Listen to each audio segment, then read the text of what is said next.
Hey guys, welcome back to my channel. Today I have a very special video for you guys, and it's Unkillable against the Sand Devils Necropolis, the new dungeon that just came out. It's an Unkillable team full auto with presets against the stage 25 boss, and it can also be applied in other stages as long as you tune it differently. But against the stage 25, this is going to be the Unkillable team that you would basically like just go off from. And I'm sure there's going to be a lot of different variations out there that people come up with, and the more people that have eyes on this and the more people that try this out and test it, there's going to be better and better variations of this that come out. But for now, this is going to be the base foundation of the team for Unkillable. And basically, it's so easy to make.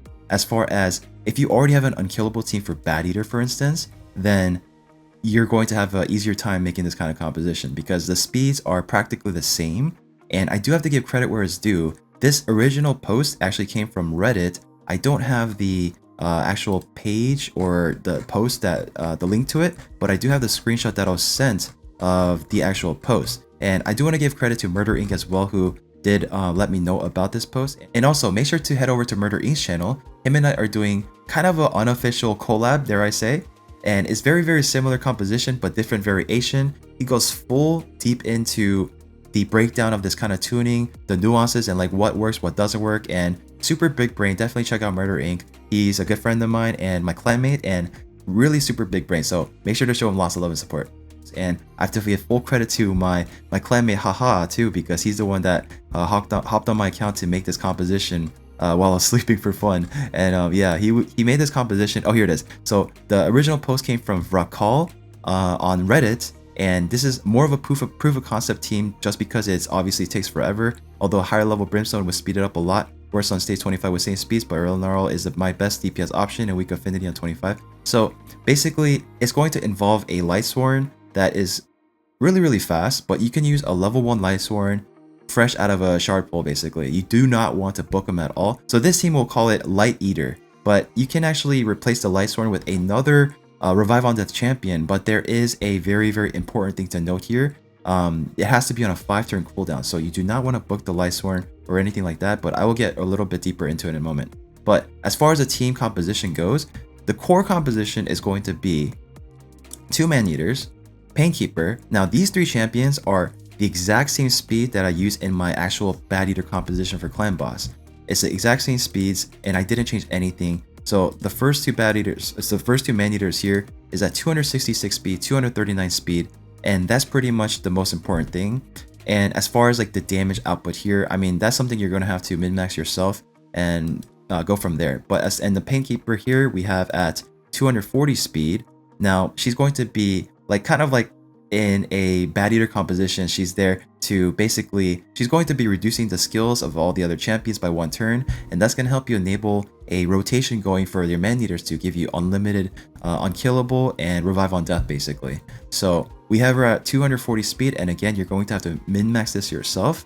Now that was the 3 core champions you need in this composition to work. Now the 2 champions that remain are your DPS champion and then your Revive on Death champion. So for here we have going with Lightsworn, who is our main Revive on Death champion. And remember, you have to have this on a 5-turn cooldown. You do not want this booked, otherwise this composition will not work. So the only focus here is going to be the speed. So I have him at 272 speed.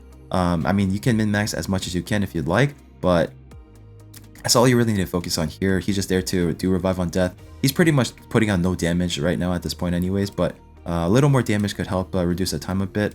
As far as his no skill books, no mastery, nothing, just basically fresh out of a shard pool.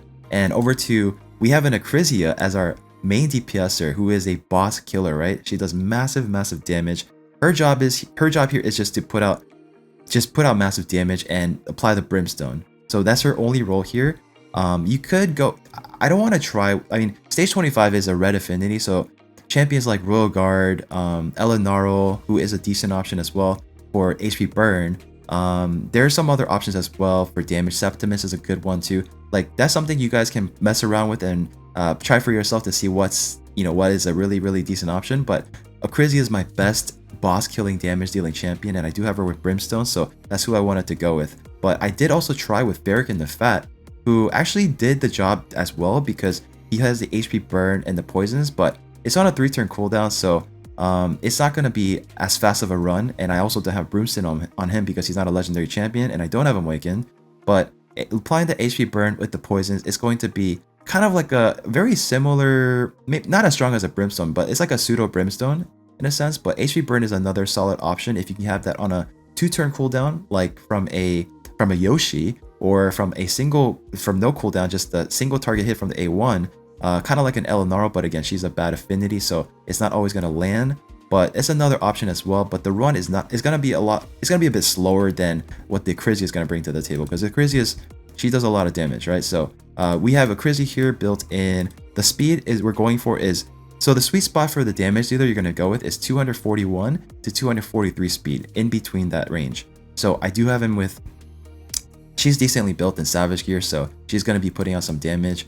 And I do have her fully booked out with Brimstone. Brimstone is key. If you can get Brimstone on your main damage dealer, and so it has to be a legendary champion basically, then that's going to be putting out a lot more damage and making the boss die a lot faster, right? Because you're going to have him, this spot right here that she's going to be applying a hit on every time the boss is sleeping, and that's when I have a chance to apply the Brimstone.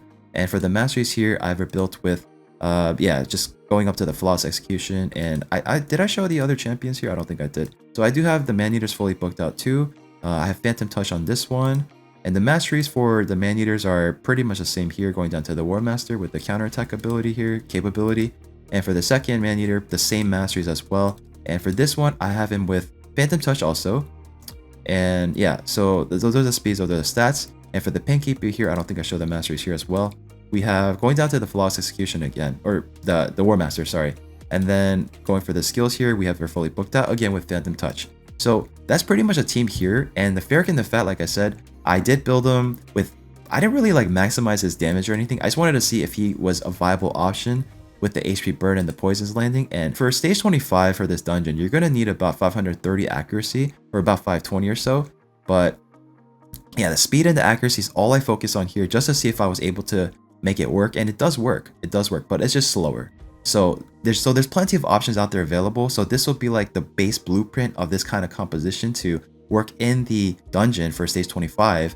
And yeah, make sure to head over to MurderInc's channel. Him and I are doing kind of a collab. It's kind of a collab, but not really a collab. But make sure to head over to MurderInc's channel to check out his content as far as this. He did a full in-depth guide on the breakdown of this kind of composition. He's going to be running a different variation, but it's going to be basically similar idea, but he has a bit of a twist in his one of the sets he's using. And yeah, it's really interesting. Make sure to check it out, guys. All right, now over to the presets here that I want to show you.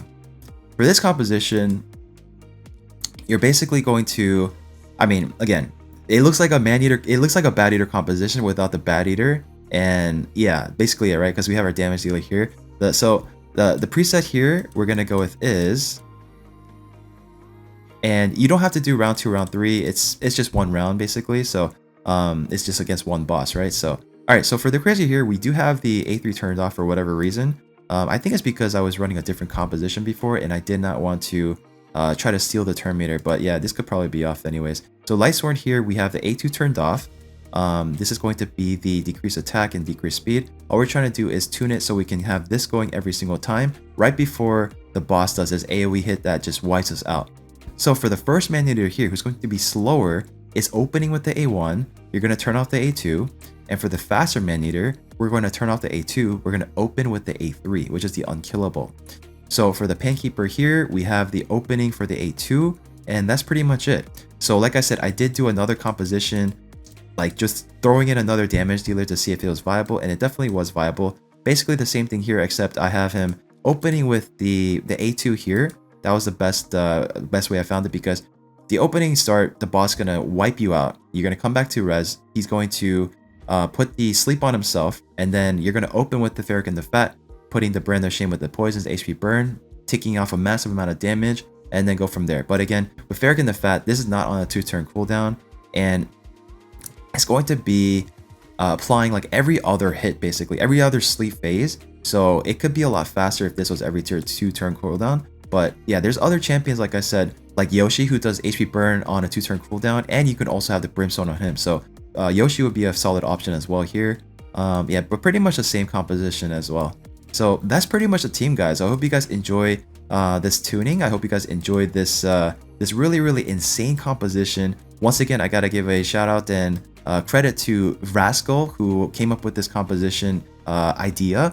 And he, again, I don't have his full Reddit post. I apologize for that, but I do have his image here that I'll post again right here so you guys can see what he posted. But yeah, really cool idea. Again, definitely check out MurderInc's channel for the full in-depth, like he did a really long video talking about this this tuning. So yeah, head over to there and check him out, show him a lot of love and support. So yeah, that's pretty much the team, guys. It's a really simple, easy run for people that already have a Bateater composition that they can do. And it's not the fastest run in the world, but again, over time, there's going to be better variations that come out and better ways to make this composition work. And like even at like a 7-8 minute run average or 8-9 minute run average, that's about like 10 runs every hour overnight. You sleep for 7 hours, so that'd be like, you know, that's a decent amount of runs you can get in there. So yeah, I hope you guys enjoy the showcase guide for this Unkillable team in the Sand Devil Necropolis dungeon. And yeah, let me know in the comment section down below, what do you think of this composition? If there's anything you would change, or maybe like another champion that I wasn't thinking of that I didn't mention, or yeah, anything along those lines. And I hope this showcase helps you out and you're able to build your stage 25 full auto overnight run dungeon team. So thank you so much for watching. Hope you guys enjoy the rest of your day. If you guys enjoy my content, please make sure to subscribe, hit that like button, and I'll see you all in the next video.